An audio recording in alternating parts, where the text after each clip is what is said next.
tak menonton filem ni. Kalau tak habis saya risaulah. Menjawab soalan tu sebenarnya kami, to be honest, skrip ni dah lama saya hasilkan. Waktu tu saya masih ingat lagi Acha baru nak belajar di Malaysia. So Mr. David Teo arahkan saya buat satu skrip bagaimana untuk involvekan dia dalam filem. Tapi apabila projek itu tak jadi, skrip tu dalam pegangan saya, jadi lama sangat.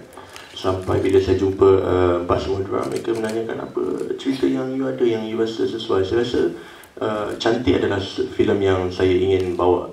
Dan di situ saya cakap, dalam cerita ni saya memerlukan orang Indonesia untuk, bukan saya tak, saya boleh saya boleh ambil pelakon Malaysia untuk pelakon watak Indonesia, tapi semua orang boleh cakap bahasa Indonesia, tapi untuk orang kita menjadi jiwa orang Indonesia harus mengambil masa yang lama. Perwatakan mereka. Jadi untuk men-shortcut benda tu, saya ambil pesan untuk kita harus pergi mengambil satu pelakon Indonesia untuk membawa watak ni. So kita pergi ke Jakarta, kita buat casting, ramai yang datang. Memang tak nafikan ramai yang datang. So Asmiranda, beberapa lagi top pelakon wanita di sana, antaranya pelakon yang berlakon filem Sundal Bolong, siapa nama dia, saya dah lupa. Tapi boleh dikatakan ramai yang top. Tapi saya di sana, saya tak nak jadi bias atau berat sebelah. Maknanya macam kalau dia top je, saya beri keutamaan. Saya memilih berdasarkan perwatakan. Saya melihat Nurul pada wajah dia sendiri, dia ada sifat kenaifan itu untuk watak Cantik. Dan waktu yang sama, dia ada juga rupa yang kata orang Takawai tu, masih TKW tu maksudnya pembantu rumah. So orang Indonesia panggil Takawai. Jadi saya melihat Nurul Kasari sesuai dengan watak yang ada untuk cerita ni. To be honest, kalau di sini saya susah dan saya pening kepala nak cari pelakon yang bagus dan cantik. Tapi di sana saya pening nak pilih sebab semua bagus. Akhirnya saya terpaksa mengambil satu keputusan yang saya rasa Nurul ada yang terbaik untuk cerita ni. Dan keputusan telah dibuat, akhirnya dia berjaya menyempurnakan peranan dia. Dan saya gembira ada Nurul di sini. Thank you. Mengikut pengalaman saya, bila saya buka casting, yang datang kebanyakan mereka tidak bersedia, tidak prepare. Datang dengan tangan kosong. Yang ada juga saya tanya, awak datang kenapa? Teman kawan. Saya cakap, lebih baik awak balik pasal awak tak bersedia. Di sana mereka datang, mereka sangat bersedia. Dengan raut wajah, dengan make up, dengan solekan, dengan akting, mereka bersedia untuk memberitahu saya lah yang awak patut ambil. Saya sesuai untuk watak ni, saya tahu saya boleh buat. Tapi di sini tidak ada. Di sini kalau saya buka casting, saya nak lihat top star datang pun mustahil. Di sana mereka tidak segan-silu untuk datang. Jadi itu yang saya lihat perbezaannya. Yang di sini saya pening. Siapa saya nak ambil? Kadang-kadang mungkin kita terlupa pelakon ni. Di sana mereka datang dengan, saya ada 3 hari di sana, 2-3 hari untuk buat casting. Memang tak cukup. Saya rasa kalau saya lebih lama di sana, lebih ramai yang datang. So bukan maksud saya di sini kita tidak bagus. Saya orang Malaysia. Saya honestly, saya mengatakan saya pernah berlakon filem di sana. Kualiti lakonan kita tidak jauh beza. In fact ada yang lebih baik. Cuma choices, pilihan tu di sana banyak. Dan saya tak nafikan watak ni untuk orang Indonesia dan dia sesuai untuk orang Indonesia. Kita harus memperbetulkan sistem kita. Kita dah tak ada sistem. Kat sini kita pakai langgar je. Kalau ada famous tu famous. Mereka tidak peduli pasal casting, tak payah casting lah. Dah famous lah, you nak you ambil. Tak nak, tak payah. Jadi macam tu. Di sana tak ada. Jangan salah faham. Casting bukan bermaksud nak tengok orang ni bagus, tak. Casting adalah bermaksud untuk mengambil orang ni sesuai atau tak sesuai untuk watak tu. Itu saja. Ada juga yang datang yang bagus, yang sangat bagus. Tapi lihat, dia tak sesuai pasal raut wajah ni moden. Dia berambut perang, berambut pendek. Jadi sedangkan dia bagus, tapi saya tak ambil dia juga pasal dia tak kena dengan watak tu. Itu maksudnya. Namanya pun casting. Yang di antara pengarah yang saya minat, Karam Johar, director yang mengarah filem My Name is Han. Ada berapa lagi filem-filem hebat di Bollywood dia telah arahan. Dia berkata seorang director yang bijak, dia hanya perlu tahu, dia hanya perlu mengambil DOP yang bagus dan pelakon yang bagus. Dan apabila you ada DP yang bagus, pelakon yang bagus dan skrip yang bagus, ia memudahkan kerja you. Jadi saya berfikir balik, ada betulnya.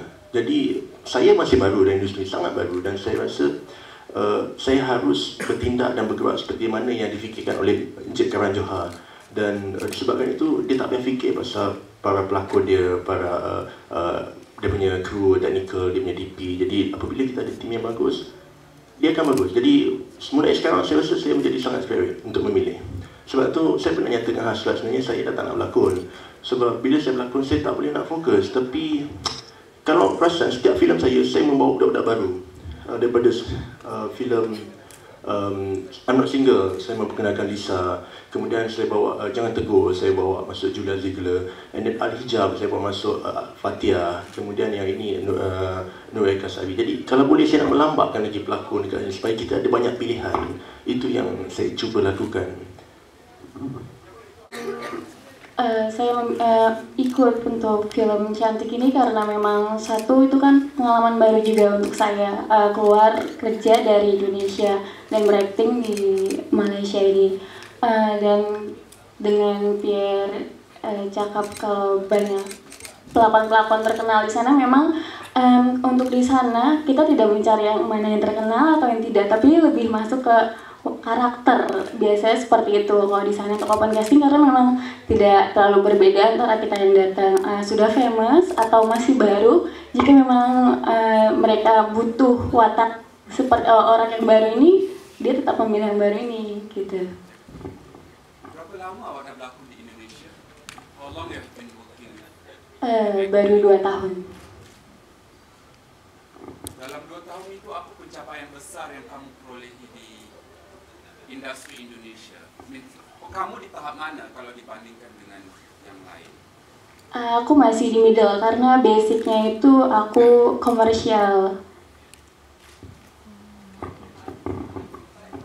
Berapa buah film yang sudah kamu buat di sini?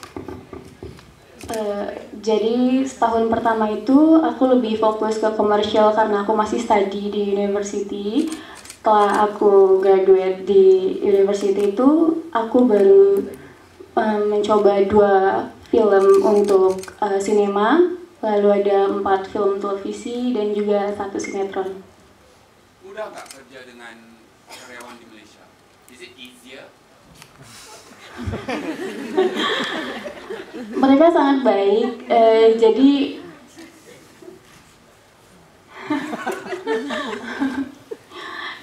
mereka sangat baik sehingga aku yang mungkin pertamanya agak-agak nervous atau agak sungkan, tapi mereka yang merangkul saya, baiklah, pokoknya care sama saya, jadi saya senang untuk berlakon di sini. Kalau dilihat kepada watak, kamu dari Indonesia menjadi orang gaji yang dari Indonesia, dia tidak terlalu mencabar, dan selalunya orang kalau mau melangkah, dia memastikan apa yang dilakukan itu memberi suatu impak yang besar. Wah, saya mau keluar Indonesia, go internasional, saya harus berperan sebagai artis atau papan atas lah ibaratnya. Karena untuk menjadi seorang pembantu rumah aja juga sebenarnya suatu tantangan sendiri, karena di situ kan saya harus berlakon suara laki-laki, jadi nggak terlalu gampang juga sih buat saya. Sebagai pengarah, Andre, awak tak rasa kerja awak mudah mengambil pelakon dari Indonesia, juga watak orang gaji berbahasa Indonesia dan berwatakan Indonesia.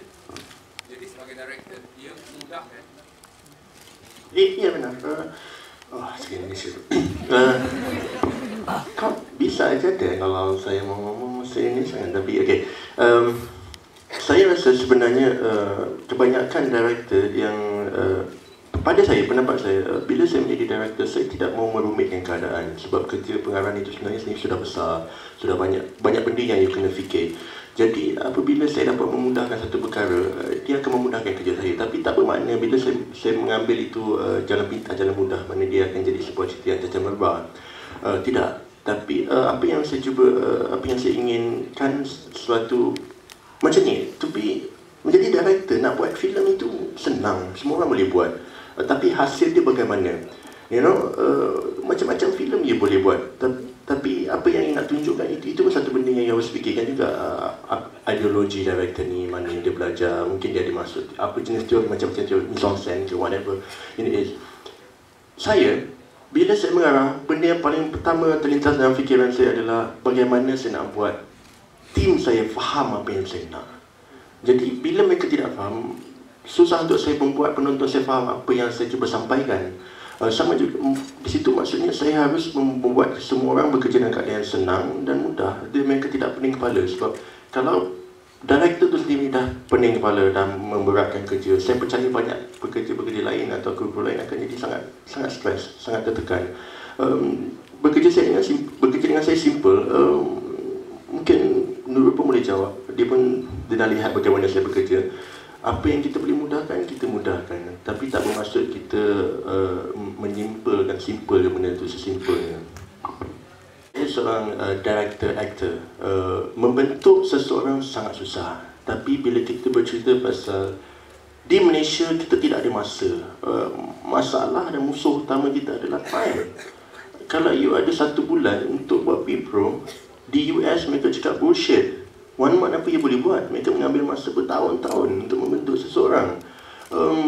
Jadi saya percaya kalau kita bawa siapa-siapa, Steven Spielberg atau siapa saja filmmaker luar datang di sini buat filem dengan kos yang begini, dengan tan yang macam ni, mereka cakap mustahil, kami tidak boleh buat.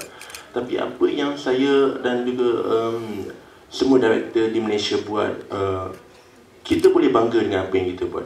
Dan membentuk seorang pelakon yang tidak ada asas lagi susah. Saya dah jumpa macam-macam jenis pelakon, yang baru, yang lama, yang macam-macam jenis.